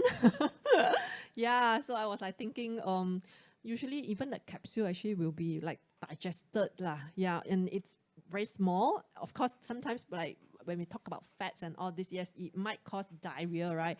But usually it will not cause much problem lah. Really depending, if you do face problem, then you might need to stop that. Yeah, might not be a major problem if you do take that, like a small capsule of it. All right. Well, just one last tip that was given by one of our patients. He drank a large cola to clear a blockage. All right. So, well, you can try that. All right. It's fun to have a cola as well. So, thank you so much for all your questions, for those online participants as well as the live audience here. I shall now thank our dietitian and Iris as well for their valuable inputs. And if you do have any other questions, please feel free to contact Coloplast. Iris is always very happy to answer questions. Or you can reach out to OAS as well. All right, so I shall hand the time over now back to Alex. Oh, one last question. Yeah. The stoma, how can you prevent it from expanding? Bloated. And then also got bleeding a bit. You mean stoma become bigger? How long you're having the stoma? How long? More than 2 years already. So it actually become bigger. Yes. Okay, I would suspect maybe it's a little bit of muscle weakness, this condition called prolapse, or the stoma opening too loose. Yeah. Then it like yo-yo, like the occupation lie down, the stoma go in. When exert gravity, the stoma come out a bit. No, because I never have bleeding. Never before. So recently it got bleeding. So Yeah. bleeding can cause by a lot of factors. It could be when you clean your stomach, you be gentle. Or sometimes you might have this condition, hypergranulation tissue. We call it hypergrowth tissue on the stomach. It might bleed easily. So what you can do is you apply a bit of light pressure, you apply stoma powder, your stoma powder, then usually you will stop. Yeah, correct. So the thing about this prolapse stoma, you avoid heavy lifting. Okay, usually the recommendation is not more than 3 kg lah. And then when you cough and sneeze or exert up down the stairs, you support your stoma. Okay. You can wear a binder. Yeah, if you are engaged in like more activity like exercise or this walking, cycling, you wear a binder or a belt for better support. Yeah. Thanks. Thanks, Iris. Alex?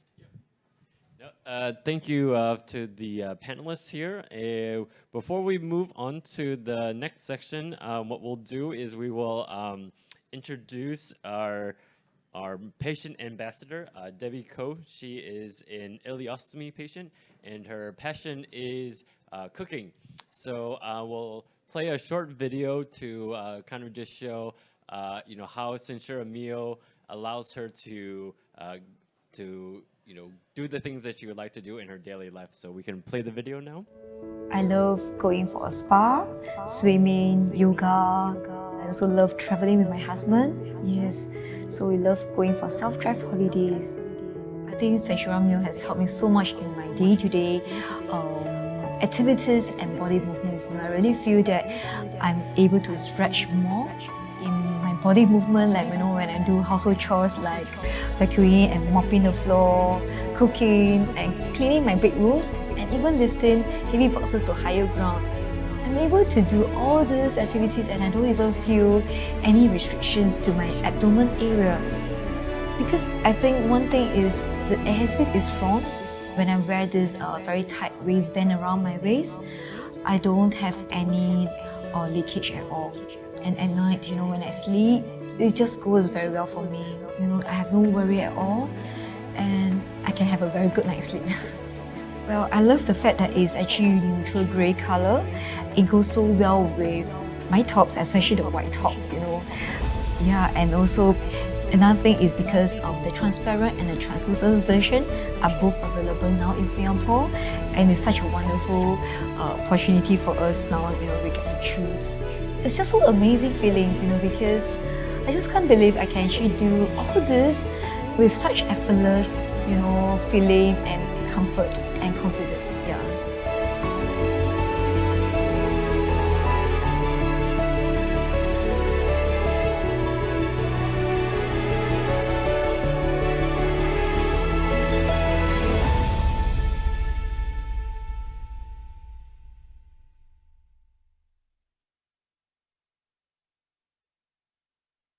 Okay, thank you. And Debbie is here with us. She has been preparing some stuff in the back, and now we're going to make this a bit of a more interactive experience. I put in the chat, if you have some questions or anything like that on the Centero Mio product that we have just launched in Singapore, you can visit the link and get some samples and stuff like that and talk to our care team. But now I invite those that are here that signed up to join in on the hands-on to help move to the back here, and then we will get started and do some of the cooking. Those that are online, we will be switching the camera back to the kitchen studio, so it'll be kind of like a Master Chef class where we will be able to see the dish being created, and then everyone will have a chance to do. So it's a fun hands-on experience. So I'm quite excited to be able to provide this for everyone, and we'll be transitioning. So for those that are online, just bear with us while we move from one place to the other. Thank you.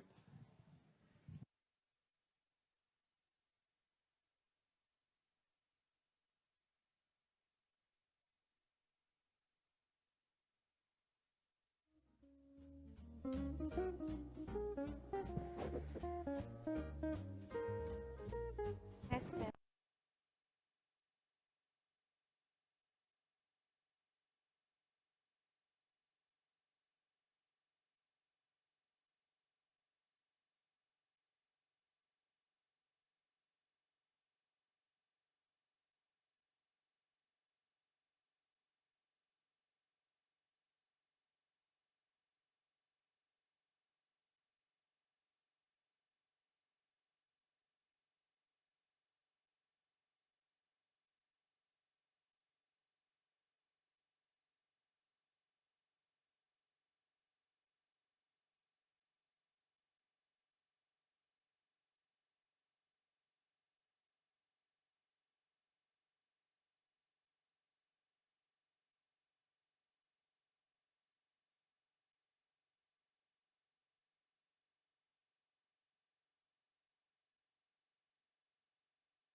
Hello everyone, I'm Debbie. I've been with Coloplast since I had my surgery done in January 2019. That's about 3 years ago. So I'm an ostomy patient. So so actually I love eating and I also love cooking at home. I'm sure some of you will do cooks at home. So I just want to share with you one of my favorite recipe, which I think eating baked rice outside at a restaurant, we do not know what exactly ingredients they actually use to cook that baked rice. So I'll prefer to do my own cooking at home. And today we'll be sharing with you the cheesy chicken baked rice. But of course, you don't really need to use chicken if you don't want to. You can actually replace it with seafood like scallop, prawns, or even fish. So today we'll try it out with chicken, all right? So you can actually use chicken thigh or chicken breast. So with us today, we have a mixture. So I'll just go through the ingredients we'll be using today, right? So if you refer to the recipe paper that's on your table, so we'll be using about 100 grams of the boneless chicken without skin. And I will later show you how to marinate that chicken. And we also have 1 cup of rice. I will be cooking for about 2-person portion. All right, so in the rice, I'll be using chopped carrots to cook in a rice cooker. And then we will also have about half of white onion and chopped into cubes, and probably half of red capsicums and chopped into cubes also. And also have 1 raw egg or 1 to 2 raw eggs, depending on your preference. So and of course the rest of the ingredients like sesame oil, black pepper, and the salt, and of course the milk and the mushroom. All right, I'm not sure about some patients, but because I can't take the enoki mushroom, but for this kind of mushroom, like the fresh mushroom, I'm okay. So if you find that you are not able to take mushroom, then you can omit the mushroom ingredients. And of course, if you are lactose intolerant, then you probably don't need to use fresh milk. You can replace with almond milk or even the soy milk. All right, so there's really a different preference that you can modify the recipe according to your diets. All right, so without further ado, I will show you the marination for the raw chicken. All right, so I'm actually cooking for 4 portions here, so that's why my marination will be slightly different from yours. All right, so I will be using 1 tablespoon of light sauce instead of half of the tablespoon. So all right, so I just marinate to show you. All right, and then about the black pepper and the salt, I will just use moderation. All right, just about a few rounds of the grinder. Likewise for salt, I will use less because I'm using the light sauce already. And then for the sesame oil, I use about 1 teaspoon. All right, so you just marinate about half an hour. You can put it in the fridge and marinate for half an hour. And then while waiting for the meat to be marinated, what I will do is I will actually cook the rice with the carrots. Okay, so actually very much gratitude to the Coloplast team that actually did the cooked rice beforehand so that we can save some time. So, so I'll just show you how the rice looks like after with the carrots. I just chop the carrots and the rice. I just put in the water and just put in the rice cooker to cook as per normal. So I'm just going to put it aside. So after about half an hour, you can actually take out the chicken from the fridge and you can just do a simple pan fry with about 2 tablespoons of butter, unsalted butter. So so we actually did that pre-advanced just now. So this is the end product of the stir-fried chicken, all right, without any other things, just stir-fry the marinated chicken with the butter will do. So we're going to start the very easy thing, okay? We're going to stir-fry the onions and the mushroom first. So, okay, let me get the pans. Okay, thank you. I think it's better. Sorry, I think it's better.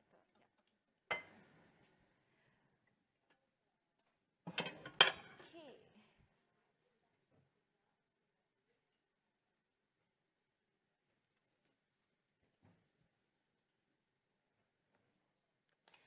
So what I'll do is I will stir fry the mushroom with about 1 to 2 tablespoons of the butter. And then once it's about golden brown, we will add in the onions to stir fry until fragrant. And then I will show you another step later. So you probably want to start off your induction cooker first.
I don't think you really need to use all the mushroom if you don't need to. All right, so probably about 3 tablespoons according to your preference. If you prefer more, then you can actually use more of the mushroom. There's really no fixed rule to how much you need to use.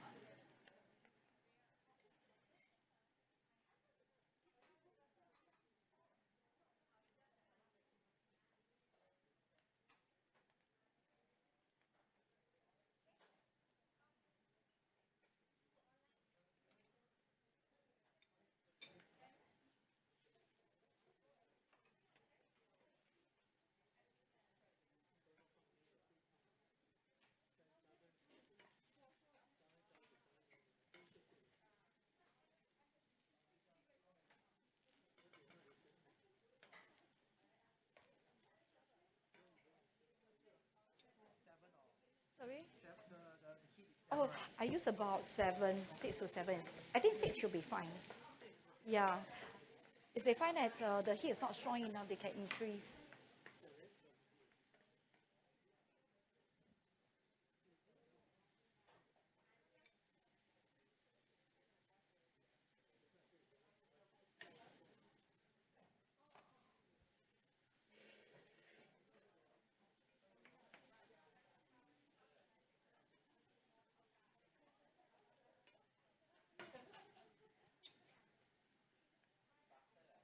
You can use about 1 to 2 tablespoons of the butter.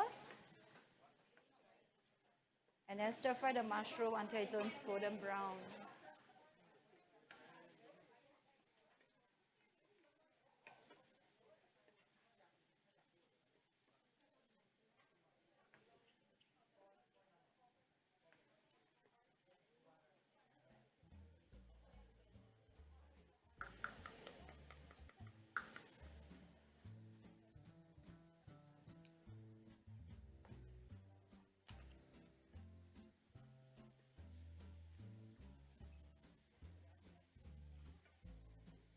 Once your mushroom has turned golden brown, then you add in your white onions.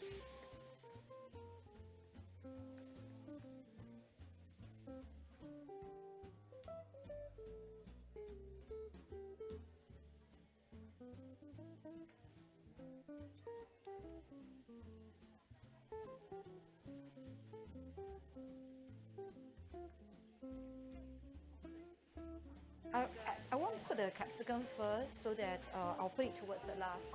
Yeah, to add in together with the rice. So we just do the first two ingredients first, all right? We stir fry the mushroom and then followed by the onions. But of course, if you can't take mushroom, then you can straight away just stir fry your white onions will do.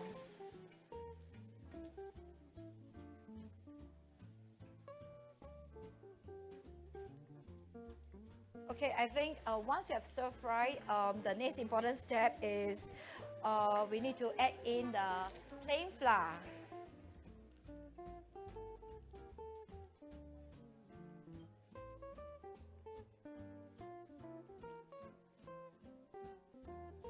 Okay, we'll add in about 2.5 tablespoons of plain flour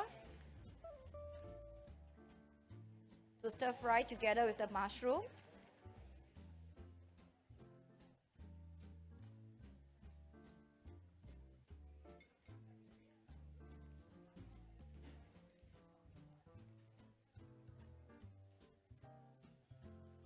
Okay, you just mix well with the flour, with the mushroom and the onions, all right, until it has incorporated all smoothly.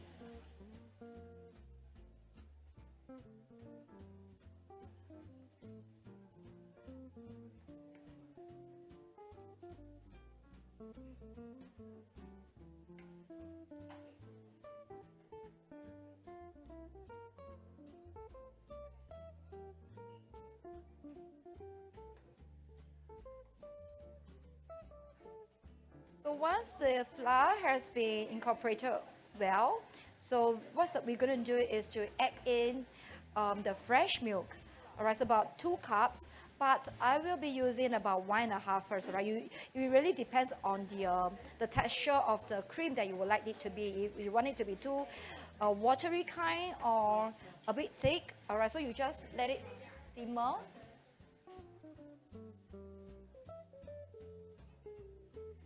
So the milk is about 1.5 cup to 2. So we slowly pour in the milk to about 1.5 cup first.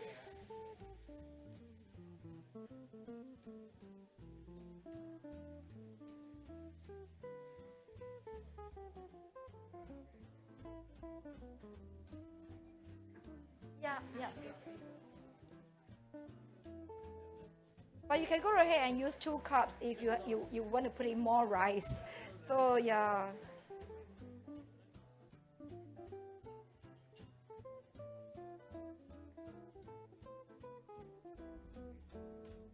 So we just let it boil, slow boil. You can lower down the heat to medium or low heat. And then stir it consistently.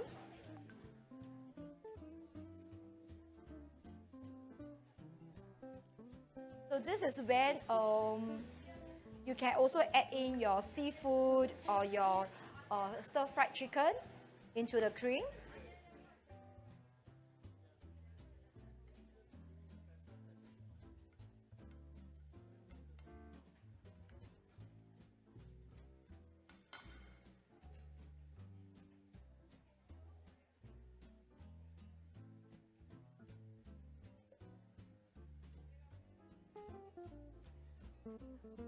Oh no, whose chicken is burned? I can smell it. You can lower down the heat. Yeah.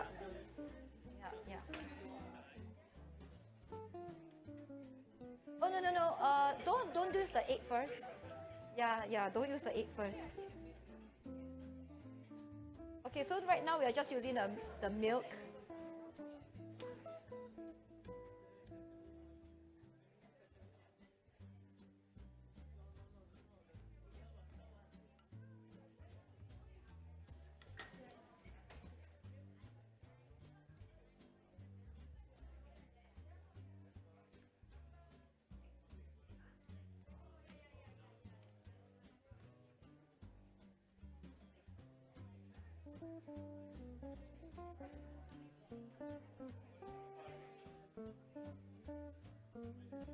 Hey, hi. Thank you.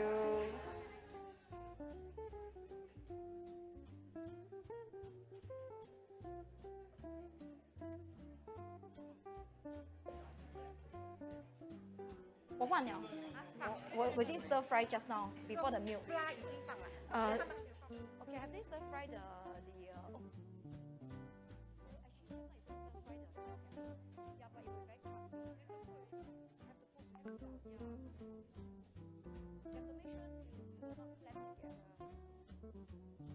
Okay, so once you have put in the flour and the milk, you need to season your cream with your cream sauce with the black pepper sauce, black pepper and the salt.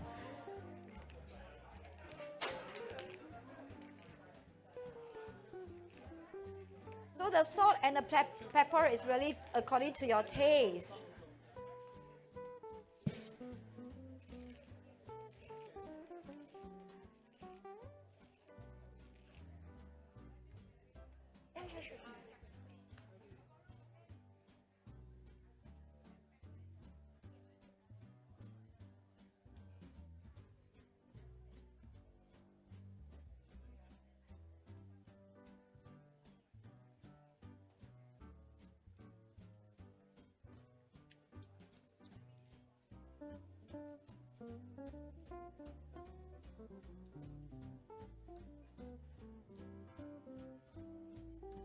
So do remember to constantly stir slowly.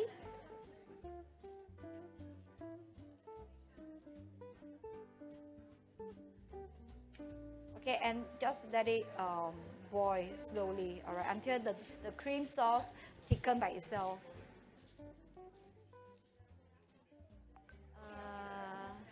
Soy sauce. Actually, we don't need to put in anymore. Just salt and pepper will do. Yeah.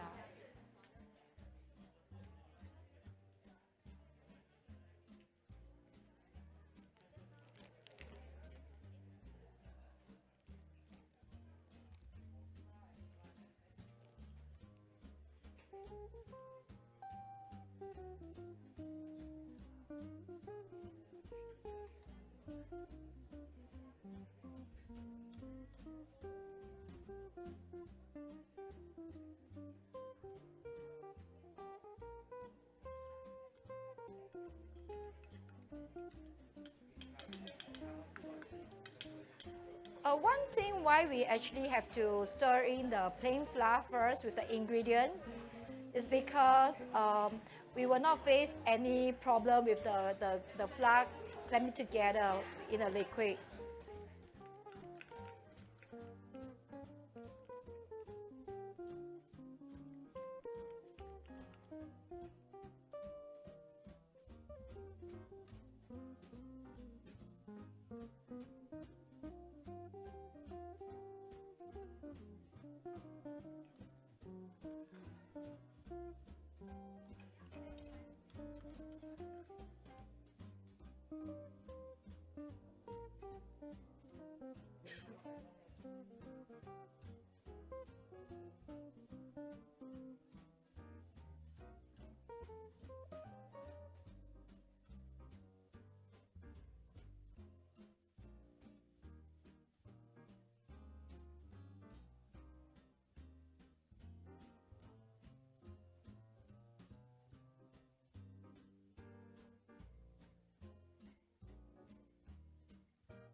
Do remember to taste your sauce, whether are you okay with the level of salt and pepper.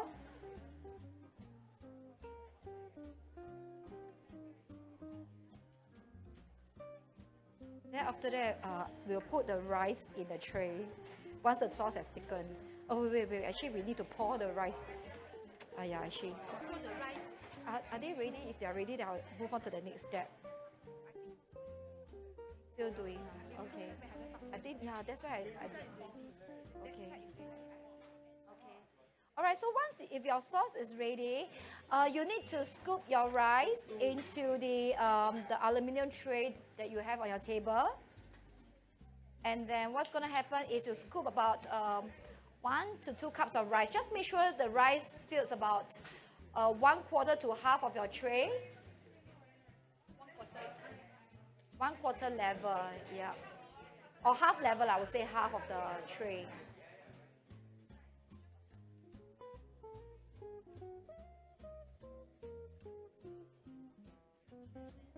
All right, and then what you're gonna do is you crack 1 raw egg into the rice. And then you mix well with the capsicum. You can also pour in your capsicum also into your rice, but you don't need to use full container, you can use about half of the container for the capsicum. But if, of course, if you like more, you can pour in more.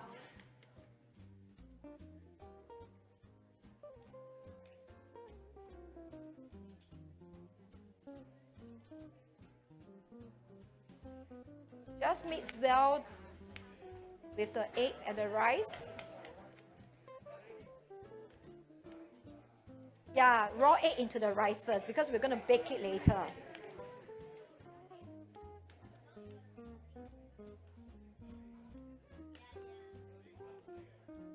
You can put in more rice if you want to, all right?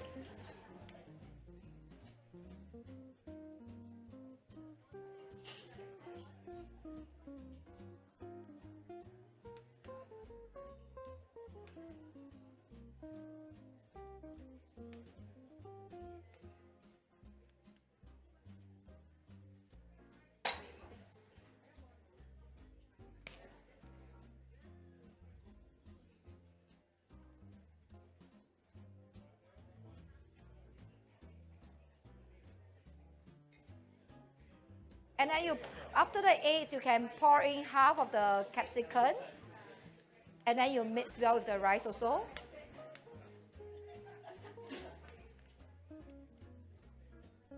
Okay, so once your soup has thickened to your desired texture that you want, all right, what you're going to do is you pour your rice into the sauce. All right, just mix well with the sauce, with the rice. Or if you don't want to, you can actually pour the sauce into the tray, also fine. Yeah.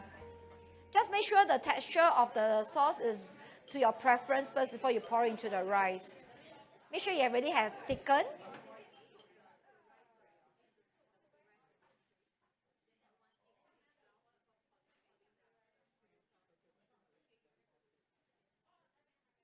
You don't want the sauce to be too watery, all right? Then you can't really taste the sauce when you're eating the baked rice.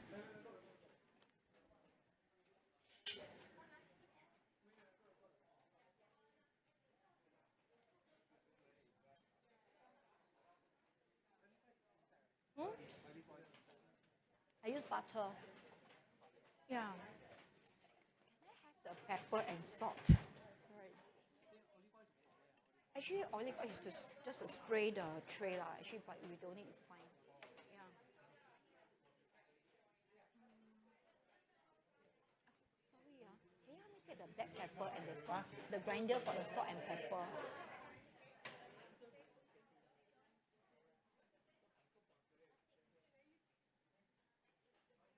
Okay, thank you.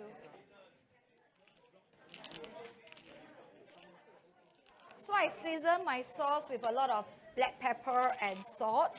After tasting it, it has no flavor, so that's why. So you can feel free to put in more black pepper and salt as you deem fit. Yeah, just go ahead. Because the sauce, you need a lot of seasoning yourself.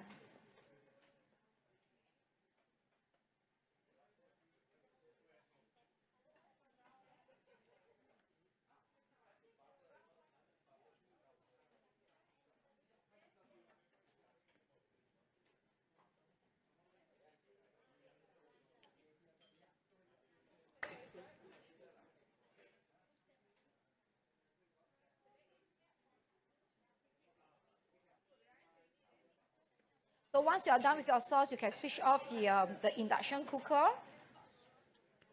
And then you can start pouring the sauce into the tray of rice.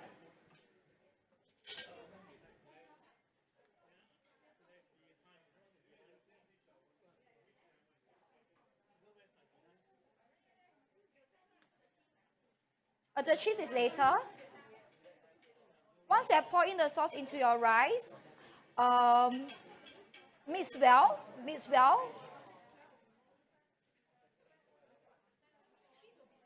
Yeah, the cheese will be the last. Just mix the sauce with the rice well.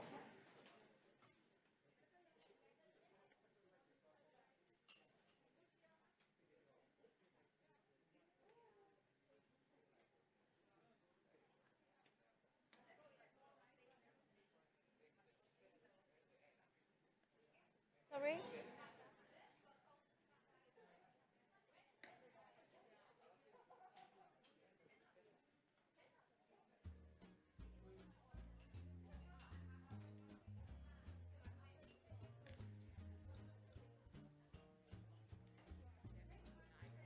Yes, go ahead, yeah.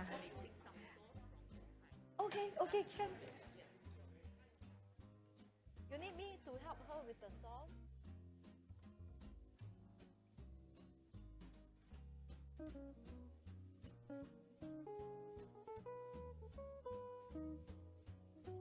Okay, so once you have mixed well with the sauce and the rice, you need to flatten your rice with the spoon first.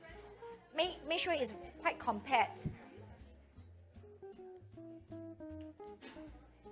You don't have to use all the sauce if you don't want to.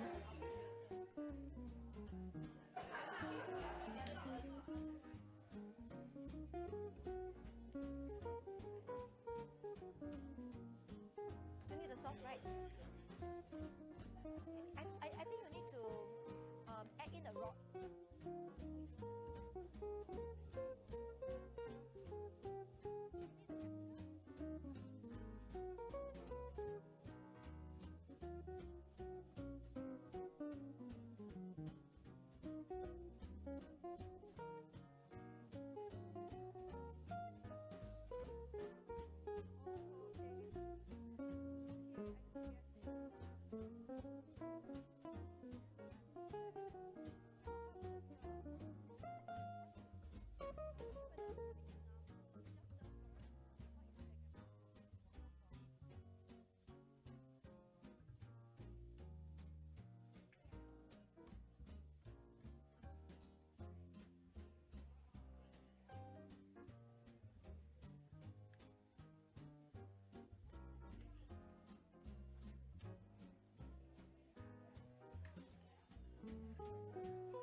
So once you are done, flatten the rice, and then what you do is the last step is to add in the shredded cheese that's on top.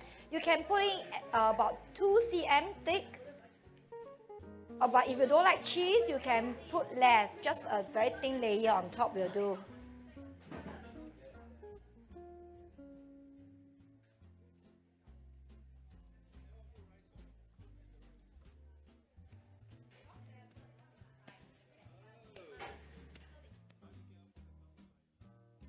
What do you need?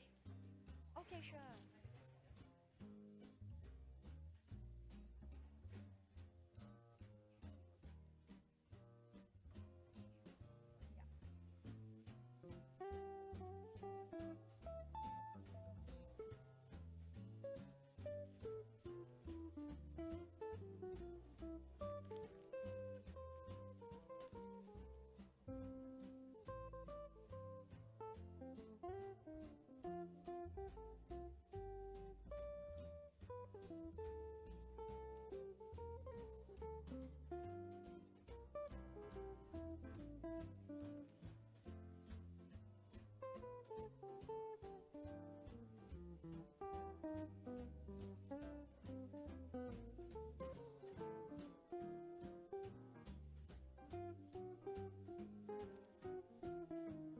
Okay, once you are done, you can pop your baked rice into the oven. Just be careful of the heat, all right? We have already preheat the oven prior to this event.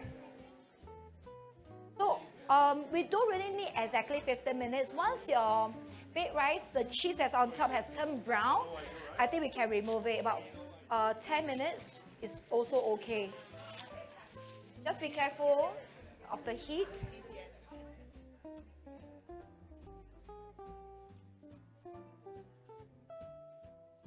You want to put it here?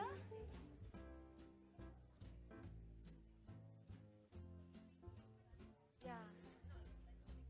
Yeah, preheat already, but I'm not sure whether is it.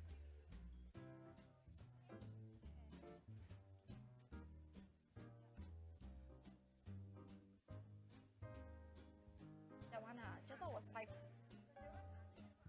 Oh, this is 15.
Okay, hi everybody. So we will now. You stand beside. You stand beside. Debbie, okay. Hi everybody. I think everybody is in progress in the baking already. Okay, so now we will start taking questions from the floor or from the online.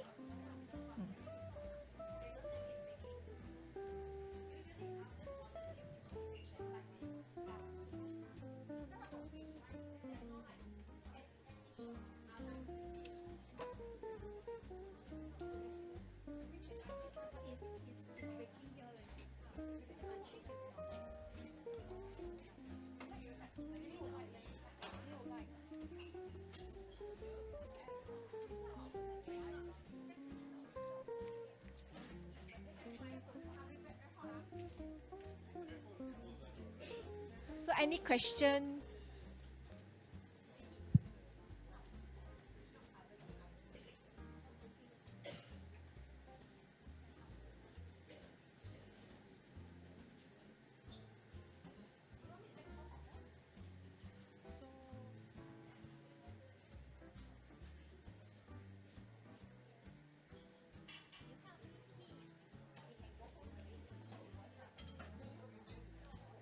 Mushrooms, like what the one serve the mushrooms, right?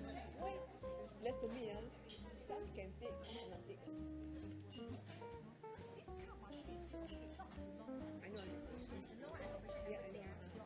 This one okay, yeah. This one is flat. So you cook until soft. Since then, I never take no.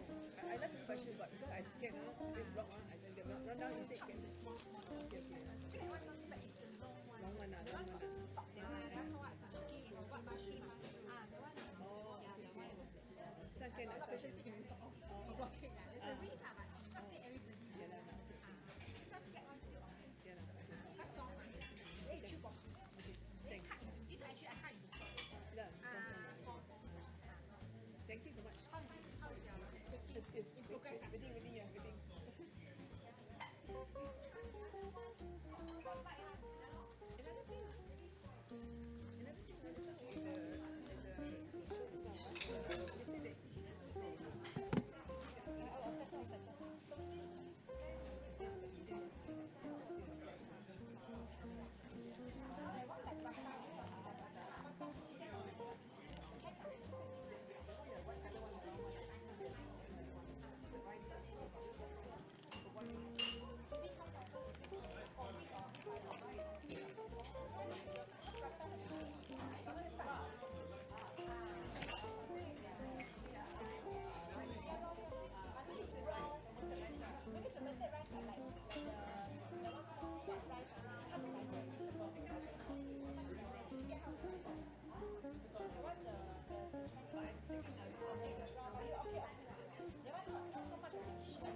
Then online.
Okay.